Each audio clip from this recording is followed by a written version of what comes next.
Some of my earliest and fondest memories of fishing would be incomplete without the worm. One thing most of us anglers have in common is at one point we have all drowned a worm or two. My father, being a school teacher, would have summers off with his children.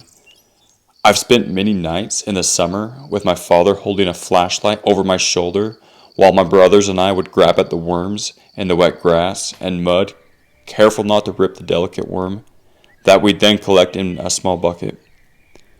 Not only did this technique of catching worms provide free bait, but it also helped me connect with my family and find a deeply rooted love for fishing. Many of my early years of fishing was spent with a casting pole and a worm on a bait hook.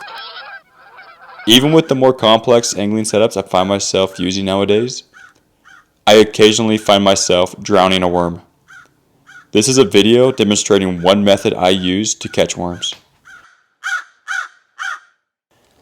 Worms have a tendency to come out on wet nights, hence the term nightcrawler.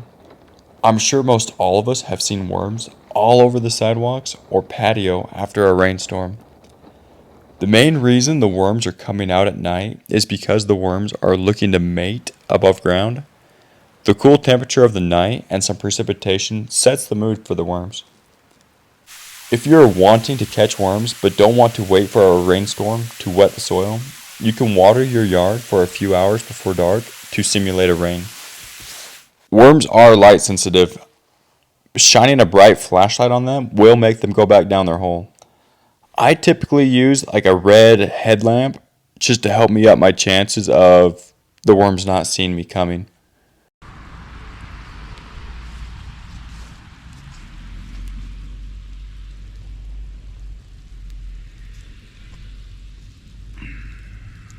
If you look closely at the worms, you will see that there is a light side and a dark side.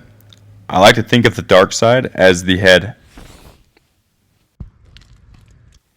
When you go to catch the worm, go for the lightest side of the worm. If you go to grab at the dark side, a lot of the times you will actually miss the worm as it goes back down the hole.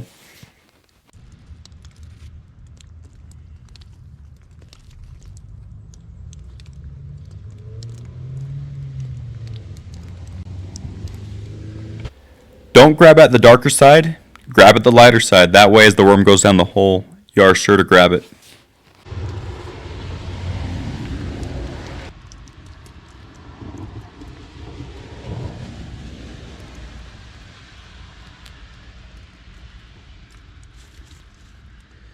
Here is a perfect example of what I mean when I say don't grab the dark side, grab the light side. Watch as I grab the light side how the worm starts to go down the hole.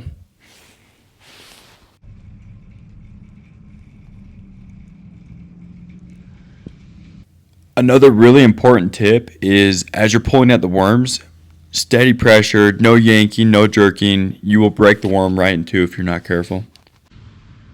My last tip for you guys is to be systematic about how you're hunting the worms. Don't go from one spot to the next and then back, because what you will do is you will scare the worms down the hole. You'll catch far more by being systematic.